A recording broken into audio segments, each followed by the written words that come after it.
Birds are chirping. It's a beautiful morning here in SoCal, and I'm here to tell you what it cost me to build this 700 horsepower Honda.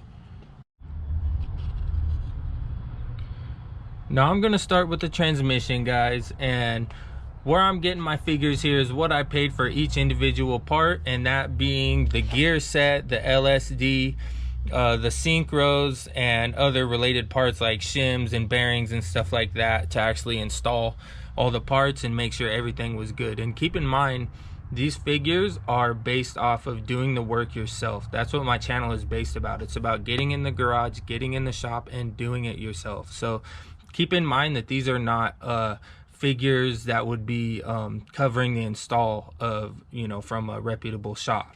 So like I said, inside the transmission I have a gear set, the carbon coated synchros, and I have a LSD, and everything else was done by me, so there's no other unrelated costs, and that comes in right at $4,950. Now keep in mind that is with the stock axles on my RSX Type S, and that's because these come with a larger axle, I think 36 millimeter, versus when people like K-swap a Civic or something, those are usually like 32 millimeters. So to get to this power level, safely and reliably, I guess you could call it, you would have to upgrade the axles, and those are probably like another $1,000 to $2,000 based on how much power you're truly trying to hold.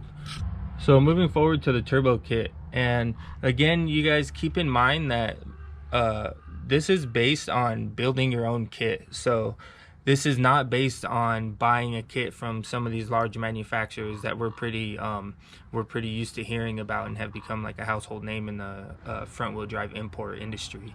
And all of my pricing is going to be based off the components that I use, the Precision 6266 Turbo Smart Wastegate and blowout valve, and other small stuff like that.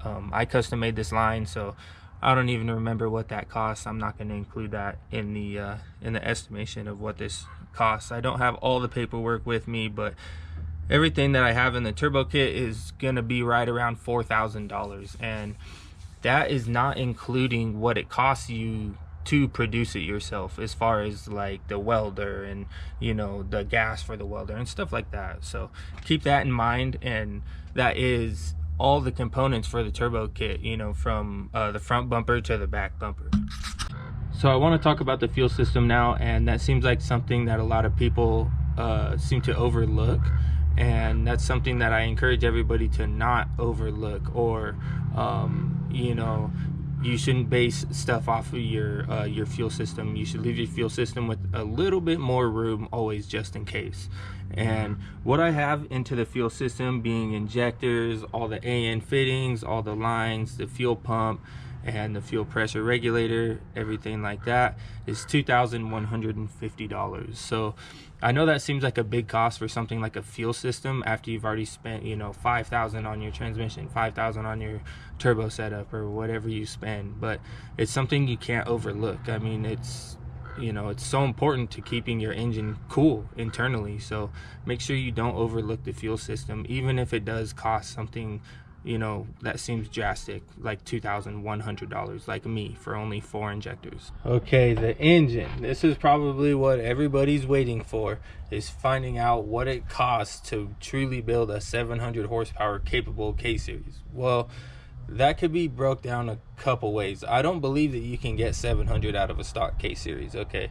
And I have seen high sixes, I don't know, currently maybe 650 or something on a completely stock valve covered oil pan K20. I have seen 620 range, but I haven't seen in the 7s. And to get into the 7s, you have to obviously do the upgrades, meaning pistons, rods, all your bearings, head studs, two-step Colder spark plugs, even the little stuff like that. Everything is involved into building something that's gonna be a reliable 700 horsepower from something so small like 2 liters. And what I have into the engine myself is $5,000, and that doesn't seem like a whole lot, but that probably is because the ports on my engine are stock. It's not ported and polished or anything like that, and the gains with that on forced induction seem to be pretty negligible. So for that reason, the head package was a little bit lower in cost. So from the valve cover to the oil pan on the engine is $5,000, and that's not including stuff like the intake manifold, the throttle body, stuff like that. You could probably call that maybe $1,000, you know, as a package, those two components. But that's just the engine right there, and I'm not including this stuff because this is stuff that, you know, you don't need, and it's not required to make any extra horsepower or anything like that. You can always just bring up the boost a little bit more, and, you know, an RBC should be plenty fine, you know, or something like this. So the interior wasn't something I was gonna add to the cost initially, but I do believe that a good steering setup and a good set of gauges and stuff like that are pretty crucial to a build. So I did include my gauges and the steering setup, and this gives me a good time to include the ECU and the traction control that I use. And this is a K-Pro ECU, so nothing crazy or special, you know, like a standalone or anything like that. But both of those combined come into a total of about $1,200, and there's nothing crazy in my interior. I don't have a cage or anything like that, but like I said, I do believe a good quality steering setup and gauges is pretty crucial to your build. Now the catch can is entirely up to the builder or the owner of the car or the tuner or whoever's responsibility it does fall upon.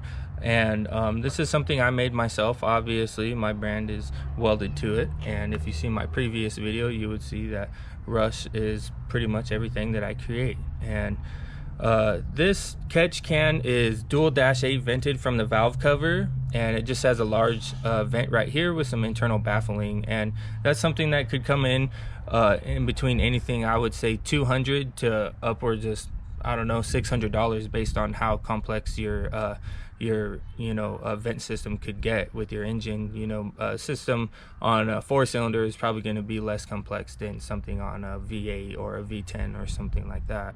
Now I didn't even bring up the suspension because we all know everybody has a different opinion on suspension. Some people are happy with $300 eBay stuff, and other people need $3,000 stuff straight from Japan or Italy or something special like that. So I mean, do your own math on that, everybody, and, you know, run whatever you like. So there you have it, you guys. That's pretty much what it costs to build a reliable 700 horsepower Honda, and that grand total is going to come in right around $19,100. And keep in mind, I know that sounds just absolutely astronomical for a Honda, but like I said, a lot of cars do pretty well at right around 600 horsepower, you know, with the K-Series transmission and even the engine. And, you know, you do have to go to a twin disc clutch and stuff like that, but they do hold it. But when you get into that 700-800 horsepower range, you really do have to start spending some money, and with quality components comes a pretty high price tag, and everything I have here comes out to a total of about $19,000. And I'm not saying that that's what it's going to cost you. You can make you know, your own turbo kit for far less than that, you know, with less complexity than this and different components, and make a different horsepower number and spend a whole different amount of money. So just keep in mind that, you know, you should always use quality components. Otherwise, this is something that you might experience if you're exceeding some efficiency of some other parts, and you might have a little bit too high of intake air temps. And this piston came from a K20 and it just completely melted right through, and this engine had to be completely overhauled. So I'm really happy to answer some of the questions that I saw in comments of my other videos, and just questions that I knew other people had regarding the cost of, you know, building a car like this. And here you can see, you know, the full cooling setup of my car with the bumper off. I know that previously no one had seen that, but here it is. And don't forget to rate, comment, subscribe, show some love. I'm going to be coming out with more videos for you guys to learn more things, how to build more stuff like this. Don't forget to tell me what you want to see. Otherwise, I don't really know what to give you guys, and I want to give you guys the best content that I can.